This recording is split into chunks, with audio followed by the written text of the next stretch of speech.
Project নিয়ে আপনাদের সামনে কথা বলবো, সেটা হচ্ছে আমাদের একটা রেনোভেশন প্রজেক্টটা একটা ডুপ্লেক্স একটা প্রজেক্ট। তো প্রজেক্টের একটু হিস্ট্রিটা বলি আমি আগে। হিস্ট্রিটা হচ্ছে যে যিনি এটার ওনার, উনি বেসিক্যালি থাকে দেশের বাইরে, ইংল্যান্ডে থাকেন উনি। তো উনি বেসিক্যালি আমাদের কাজগুলো দেখে উনি ইংল্যান্ড থেকে আমাদের সাথে যোগাযোগ করেছেন। তো যোগাযোগ করার পরে উনি প্রথমে হচ্ছে যে ওনার প্রজেক্টের ইনফরমেশনগুলো আমাদেরকে পাঠিয়েছেন, প্রজেক্টের ছবি এবং হচ্ছে যে আপনার যে ল্যান্ডের যে সার্ভে আছে সেটা পাঠিয়েছেন। পাঠানোর পরে উনি যেটা চাচ্ছিলেন যে আসলে এই জায়গাটাকে, উনি যেহেতু বিল্ডিং সহ জায়গাটা কিনেছেন, উনি একটা ডুপ্লেক্স বিল্ডিং করতে চাচ্ছেন উইথ ইন্টেরিয়র।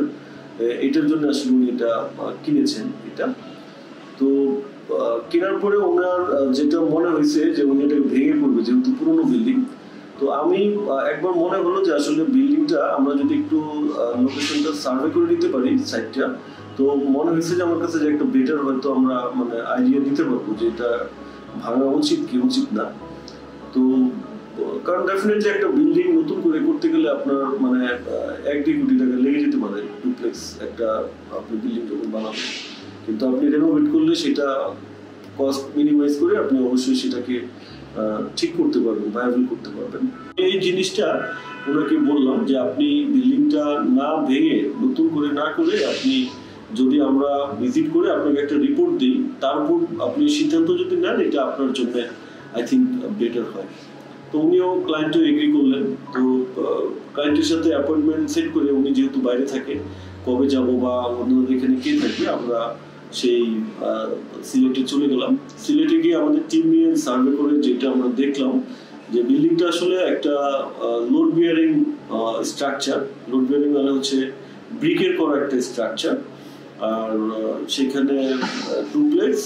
বাট বিল্ডিংটা আমার কাছে দেখে যেটা মনে হয়েছে যে বিল্ডিংটা পুরনো হলেও এটা ভালো ছিল। আমরা চেক করে দেখেছি, যথেষ্ট ভালো ছিল।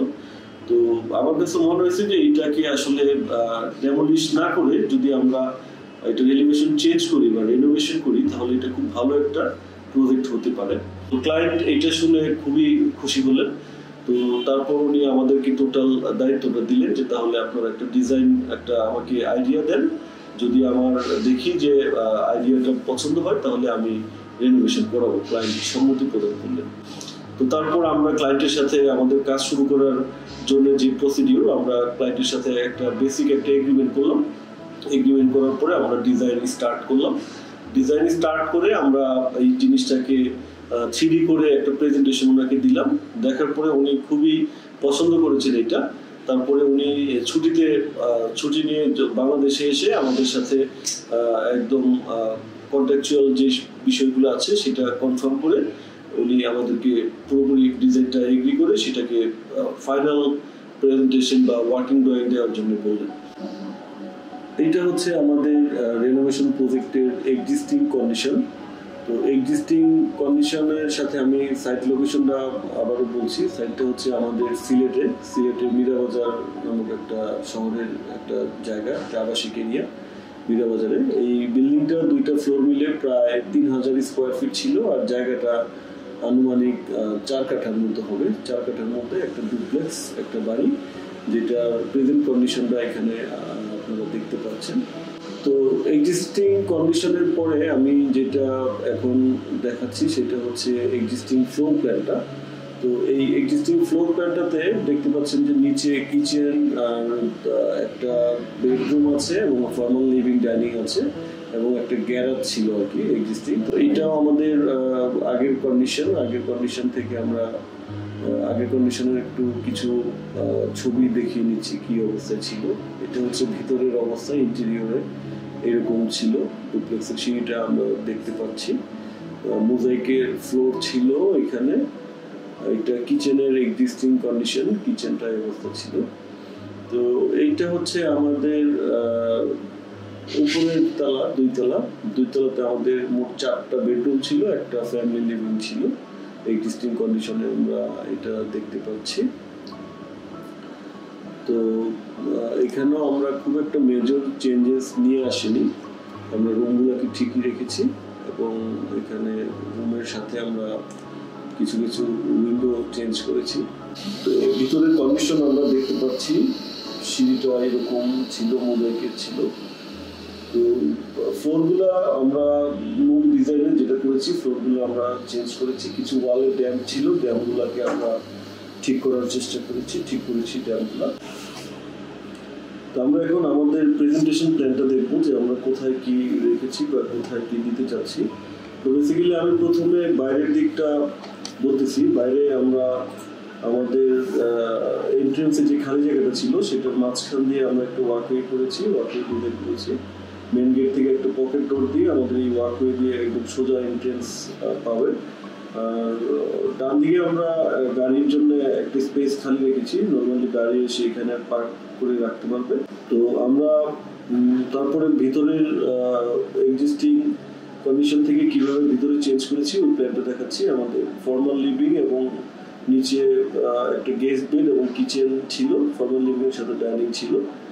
তো আমরা এখন 3D-তে আমাদের যে স্কেচ আপে আমরা বেসিক মডেল করি, সেই স্কেচ আপ মডেলিংয়ে আমরা মোটামুটি ফার্নিচার লেআউটটা এইভাবে একটা প্রেজেন্টেশন রেডি করেছিলাম ক্লায়েন্টকে দেখানোর জন্য যে কোথায় ফার্নিচারগুলো কীভাবে দিব, কোন ওরিয়েন্টেশনে থাকবে, সেটার একটা আমরা 3D-র একটা অ্যানিমেশন দেখতে পাচ্ছি এটা স্কেচ আপে। তো আমরা এখানে ড্রয়িং রুমটা দেখা যাচ্ছে বেসিক্যালি। আর স্কেচ আপে হয় কি যে এখানে রেন্ডার ছাড়া আমরা দেখি, তো এই জন্য এই সফটওয়্যারটাতে লাইটিং প্রপার বোঝা যাবে না, লাইটিং বা কালারটা ঠিক এক্স্যাক্টলি বোঝা যাবে না। কিন্তু ফার্নিচারের ওরিয়েন্টেশন বা ফার্নিচারের লোকেশন বোঝানোর জন্য এই সফটওয়্যারটা খুব ভালো। ক্লায়েন্টকে আসলে অনেক সময় ড্রয়িং দেখালে ক্লায়েন্ট পুরোপুরি জিনিসটা বুঝতে পারে না। তো এই জন্য আমরা প্রথমে এই সফটওয়্যারটা দিয়ে এরকম ওয়ার্ক থ্রু করে আমরা ফার্নিচারের পজিশনগুলো ক্লায়েন্টকে দেখাই। তো এটা ক্লায়েন্ট অ্যাপ্রুভ করলে তারপরে হচ্ছে আমরা এটার রেন্ডার অথবা ওয়ার্কিং ড্রয়িং এই জিনিসগুলো করি। তো এটা এখন দেখতে পাচ্ছি আমরা বেডরুমের সাথে আমাদের ডাইনিং টেবিলটা আমরা এরকম মাঝখানে দিয়েছি। ওটার সাথে আমরা একটা ডিনার ওয়াগন দিয়েছি। আর এটা হচ্ছে আমাদের বাইরের দিক থেকে দেখলে, তো বাইরের জন্য আমরা এরপরে আরো আমাদের অ্যানিমেশন আছে, ওইটার থেকে দেখবো আর কি আমরা। তো এখানে আমরা এই ড্রয়িং রুম দেখতে পাচ্ছি আর কি। ড্রয়িং রুমে আমরা সোফাটার সাথে অপোজিট ওয়ালে টিভি দিয়েছি, সাথে একটা ডিসপ্লে, একটা ফোল্ডিং ডোর থাকবে যাতে এসির কাভারেজ ঠিক রাখার জন্য আমরা ফোল্ডিং ডোরটা দিয়েছিলাম। তো এখানে আমরা ডাইনিং এর সাথে ডিনার ওয়েবন দিয়েছি। আর সিঁড়ির নিচের জায়গাটাকে আমরা একটু ইনফর্মাল ভাবে একটা সিটিং করেছি, যাতে এখানে একটু খাওয়া দাওয়া করে চাইলে কেউ বসতে পারবে। আর এন্ট্রেন্সের আমাদের সিঁড়িটাকে আমরা রেখেছি, খুব একটা মেজর চেঞ্জেস নিয়ে আসেনি। সিঁড়ির রেলিং গুলোকে আমরা আগে যেরকম ছিল ওটা রেখেছি, শুধু কালার চেঞ্জ করেছি। এখানে আমাদের এই জায়গাটাতে আমরা প্ল্যান এইভাবে করেছিলাম, কিন্তু প্র্যাকটিক্যালি একটু চেঞ্জ করেছি। এখন আমরা যেটা দেখতে পাচ্ছি সেটা হচ্ছে আমাদের রেন্ডার করা 3D মডেলিং করার পরে আমরা আরেকটা সফটওয়্যার দিয়ে আমরা এইভাবে রেন্ডার করে দেখাই, যেখানে কালার এবং লাইটিং আরো প্রপারলি বোঝা যায়। তো এটা সিঁড়ির নিচের জায়গাটা দেখতে পাচ্ছি আমরা, সিঁড়ির নিচের জায়গাটা দেখতে মোটামুটি এরকম হবে। তো সিঁড়ির একটা ওয়ালকে আমরা ফিচার ওয়াল হিসেবে চিন্তা করেছিলাম। এটা ডাইনিং এর পাশে ডিনার ওয়াগন, তার সাথে একটা ফ্রিজ থাকবে। এটা হচ্ছে আমাদের লিভিং রুমটা, ফ্যামিলি লিভিং, উপরে যেটা থাকতেছে। আমাদের ফার্স্ট ফ্লোর উপরের তলাতে আমাদের 4টা বেডরুম ছিল। 4টা বেডরুমে আমরা রেখেছি।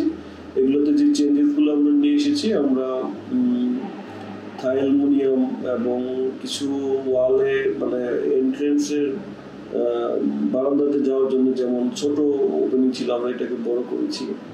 তারপর হচ্ছে টয়লেটগুলোতে আমরা ফুল টোটাল রেনোভেশন করেছি। আপনি রেনোভেশন কেন করাবেন, আসলে এরকম একটা প্রশ্ন আপনার মাথায় আসতে পারে। তো বেসিক্যালি রেনোভেশন কেন করাবেন, আমি যেটা মনে করি যে 2টা কারণে আপনি রেনোভেশন করাতে পারেন। একটা হচ্ছে যে আপনি ডেফিনেটলি একটা নতুন বিল্ডিং করলে, একটা বিল্ডিং ভেঙে একটা বিল্ডিং করলে আপনার খরচ অবশ্যই সেটা বেশি যাবে একটা নতুন একটা বিল্ডিং করলে। তো রেনোভেশন করলে আপনার পুরোনো বিল্ডিংটাকে আপনি রেনোভেট করলে কস্ট মিনিমাইজ করা সম্ভব। এটা একটা আমার কাছে ইম্পর্টেন্ট একটা রিজন মনে হয়। আর আরেকটা হচ্ছে যে রেনোভেশন আপনি করাতে পারেন। অনেক বিল্ডিং আছে আমরা দেখি যে গুলশান, ধানমন্ডি বা বনানীতে অনেক পুরনো বিল্ডিং আছে যেগুলা আপনি আপনার ফ্যামিলির ট্রেডিশন বা আপনার মেমোরিটাকে ধরে রাখতে চান। তো এই কারণেও অনেকে রেনোভেট করাতে পারেন, যে আপনার একটা বাড়িতে হয়তো ছোট থেকে বড় হয়েছেন, সেই জিনিসটা আপনার মেমোরিতে টাচ করে ফিল করেন আপনি। তো ডেফিনেটলি নতুন বিল্ডিং করলে হয়তো ওই জিনিসগুলো টোটালি ভেঙে ফেলতে হবে। তো এটাকে ধরে রাখার জন্য আপনি চাইলে রেনোভেট করাতে পারেন, যেটা মূল স্ট্রাকচার ঠিক রেখে আপনার সেখানে জিনিসপত্র কিছু চেঞ্জ করে এলিভেশনের কাজ করে রেনোভেশন করানো সম্ভব। আর অবশ্যই রেনোভেশনের জন্য একটা জিনিস মাথায় রাখতে হবে, সেটা হচ্ছে যে আপনার স্ট্রাকচারাল কন্ডিশনটা ডেফিনেটলি ভালো হতে হবে। প্রয়োজন হলে একজন সিভিল ইঞ্জিনিয়ার দিয়ে এটা চেক করিয়ে নিলে আরো ভালো, যে এটার স্ট্রাকচারাল কন্ডিশন আসলে কতদিন সাস্টেইন করবে, নাকি এটাকে কোনো যদি হয় স্ট্রাকচার ইঞ্জিনিয়ারের পরামর্শ নিয়ে এটাকে প্রয়োজনে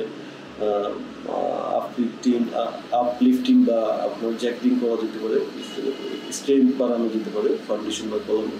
তবে এটা অবশ্যই একটা সিভিল ইঞ্জিনিয়ারের পরামর্শ নিয়ে করা যেতে পারে। আর এছাড়া যেই কাজ থাকে সেটার জন্য রিপেয়ার বা আদার্স যে সমস্ত চেঞ্জেস থাকে ওইগুলোর জন্য একজন আর্কিটেক্ট বা ডিজাইনারের পরামর্শ নিয়ে করা যেতে